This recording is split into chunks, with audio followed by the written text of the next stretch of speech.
Hi everyone, and welcome back to my page. So today I want to do a Q&A video regarding the questions that I got concerning my all-in process, the all-in journey, whatever you want to call it. I think it's kind of a fun way to answer a lot of your questions instead of, answering them individually. There's some questions that come back more than once, so this is an easy way to kind of answer everyone, and I hope you guys enjoy. Okay, so to start off, someone asked me, what is the hardest thing about going all in, and how do you motivate yourself on the more difficult days? So I would say that the hardest thing for me going all in since the beginning has been the weight gain. So like all the physical changes, anything that has to do with like edema, and just my physical perception of myself, since I have always been like the leaner one, the more, fit one, the sporty one, whatever. So I've identified myself as that in the past, and now seeing myself in a different light is difficult to kind of adjust to that, like emotionally and mentally. But I think that it's a great process to go through, because in life we're going to go through it whether we like it or not. We're not always going to stay the same. So I think that it's a really great learning process. It's not an easy one, to be honest. I feel more insecure than I did in the beginning, just because now it's like my weight is settled, but it's not a weight that I feel necessarily comfortable at. However, I can't change it, and I'm not trying to change it. If my body wants to change, it will. But yeah. So what do I do on on the more difficult days? I would say that really the only thing that's holding me back is the weight gain, because everything else is literally amazing. I learned to like live life again. So I would not go back 1 second, just because first of all, when I think back at what I was doing, I realize how disorderly it was. Going back is just not the answer, and that I know. And so the answer is something that I don't know yet. I'm in the process of discovering what it is, and all I know is that going back is just not an option for me anymore.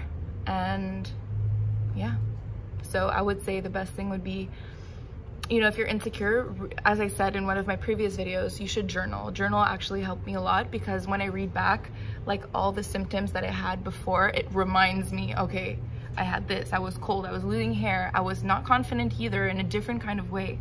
I thought I looked too skinny, too muscular, and all these other things that came with that restrictive mentality on top of it. It wasn't fun to be around. Like, I was just always in a bad mood. And yeah, so I would say that read your journal entries from the beginning of your journey and remind yourself why you did it in the first place. Okay, second question. So someone has asked, I have to admit that I am so curious on how you've dealt with not working out for the past 3 months.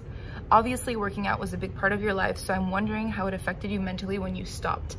And I think this is an interesting question, because it is true that I used to work out every single day, practically every single day, for the past like 7 years. So from 15 to 22, I was working out consistently all the time, and it's just crazy to me to think that I never took a month off during that period, like ever. And I was proud of it. Like, I would kind of, tell people that I was like, yeah, it's been, I don't skip days, and like, anyway, I would just never stop. Even when I was on vacation, it would be like a preoccupation of mine. Like, I thought that I would just like lose my gains or gain weight or lose the progress that I've done. And I think I was just working out for the wrong reasons. I still enjoy working out, but I think I want, in the future, I want to move more intuitively, and biking or walking more, or going to soccer team like I used to. Those are things that actually genuinely make me happy, and I don't feel like I'm punishing myself because I ate too much the day before, or things like that, and just because it makes you feel so amazing mentally. But to come back to the question, so she said, how did it affect you mentally when you stopped? So at first it was really difficult to actually just like sit down and like kind of do nothing, or at least just like walk around and still do nothing. But with time, what's really funny is that I learned to cope, let's say, with stress in different ways than working out, because before, working out was like my way to de-stress, but it was actually probably giving me more stress rather than anything else, because I was like in school, and I had friends, and I had a boyfriend, and I had all of these things, and I had to keep up with like this really intense schedule. And obviously working out takes a lot of time out of your day if you're working out for an hour and you put in like the transportation and all of that. So it was very stressful mentally, and obviously physically, But no, I've just learned to cope, let's say, with stress in different ways. Maybe I'll read more, I'll do meditation, I'll do maybe a little bit of yoga, but like yoga for 10 minutes, not like a whole like sweaty session. But I actually haven't missed it that much. Now I'm starting to miss it. Honestly, it's been like about 3.5 months now, and which is so crazy to think that it's been already this long. But no, I don't feel that bad about stopping to work out. I think I really needed it, and my body responded really well. However, now I have like the desire to want to go out. I don't think I'm gonna go back in the gym alone, like just to like work out in a near future, just because I'm partially scared that I'll fall back into bad habits and into old habits. So I'm waiting until I actually feel okay and that I actually want to go back, not because it's a physical thing, but rather like a fun thing I actually want to do. Third question is, what kind of foods have you been eating for breakfast, lunch, and dinner plus snacks? I would say my like eating schedule is kind of all over the place. I would really need to make myself like a better schedule. I would say for breakfast, it's usually always avocado toast. Like, I know that sounds extremely basic, but that's really what I'm craving. I've been eating just like sourdough bread or any kind of bread, honestly, with avocado, and then I'll put like, I like adding greens. So I'll either put like herbs, like fresh herbs, or I'll put arugula, or I'll put micro sprouts. So it really varies. Sometimes I add an egg, sometimes I don't.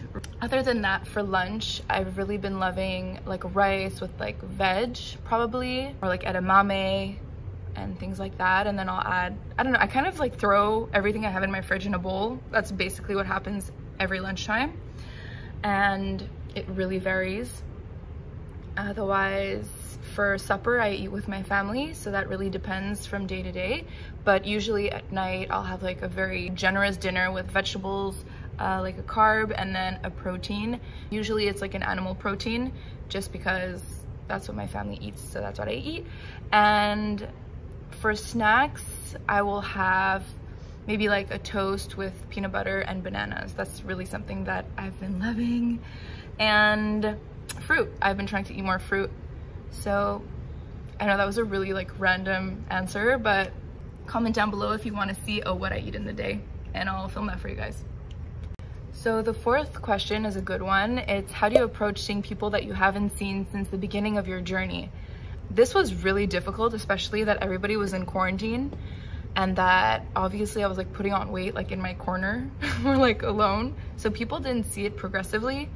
At the same time, I don't think I would have been able to put on the weight and really do like 180 degrees change of mindset if it wasn't for quarantine, honestly, because I would have been so like surrounded by people that I would have felt like a social pressure, I think, to like stop gaining weight. However, since I've been alone, I don't really feel judged at all because I'm alone. I think you should just go out and not really care. I know that's, you know, easier said than done, but I've really pushed myself to not isolate myself so that people are exposed to me as well. And you know, if you meet people when you have gained weight, then they think you've been like that your whole life. So, you know, in the end, whatever. If people are gonna judge you because you put on weight, they don't know why you're doing it. They don't know it's for a health reason. So yeah, I think it's just to accept it, expose yourself, continue go seeing people. You know, if you feel really insecure, maybe like put on something nice, make yourself feel good, do your hair, and like put perfume, and just go out there. And honestly, you'll see that people are gonna be super positive and very receptive. If ever they make a comment, you can always explain that it's for like a personal health reason, and oftentimes people are gonna be understanding. So yeah, just go out there. So I'm gonna answer 2 last questions, and then if ever you want another video like this, I would love to answer more questions. And thank you so much for actually sending them in. Okay, so the next one is, how did you keep going in recovery when you still had no period months in? I had my period 2.5 months after my, like, since the beginning of my all-in journey, which is very quick, and it's already been a month. I think I didn't like live the real experience of someone, let's say, that's been going all in for like 9 months and still not getting it. That must be a really different kind of stress that I'm so happy I didn't have to live. But I think it's just to remind yourself why you're doing it and that it will come. Like, you have to understand that it will come. It's not like you're not dysfunctional. If you give your body the rest and the food that it needs, it will give you back all of the functions that you're supposed to have.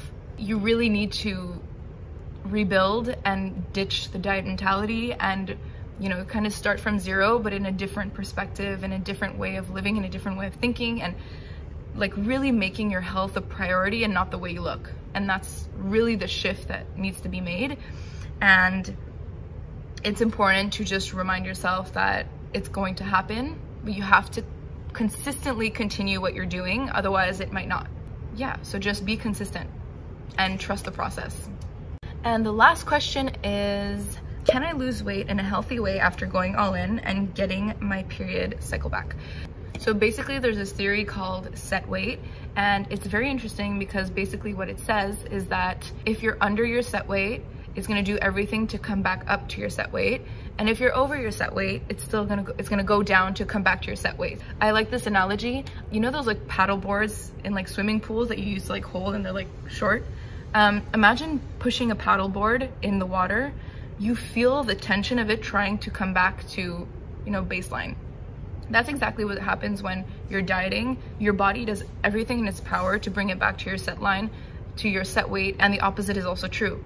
If you overeat for a period of time, your body will try to compensate and come back to your baseline by making your metabolism quicker, by making you sweat, by making you want to move more, like move your hands and things like that. It seems like nothing, but it actually does require energy. Your metabolism will start to speed up eventually. It takes time, but once, like, let's say you've gained a lot of weight, then you kind of plateau, and then gradually and very slowly, and only when your body wants to lose the weight, it will. That's only if you have overshoot weight. Like if you're at your right body set weight, then it's not going to go down because you're at the right weight. If you have overshoot weight, then it will get rid of it eventually. But that's not something that you can decide, and your body will do it naturally in its own time after it has repaired your body from all the damage that you've caused it over the years. So, you know, it took 2 years for you to destroy your body, let's say, so it's not going to take 2 weeks for you to make it, you know, all healthy and great again. It takes time as well, and I think you just need to be patient and don't consider losing weight like your end goal. I know it's so tempting because when you're like, let's say you have overshoot weight, you like just can't wait to like lose that overshoot weight and kind of feel like your normal self. But I think that's like part of the mental process, is to really detach yourself of that. That's it for today. I'm gonna keep it at that. I know I had other questions, but they were a little bit more unrelated to the all-in subject. If you guys wanna see a more personal Q&A, let me know, and I would love to get to that. Thank you so much for watching, and I hope you guys are well. I'm doing better. And yeah, so leave me a comment if you like this. Leave me a comment if you want to see a next video, a follow-up. And thank you so much for watching. Have a great day.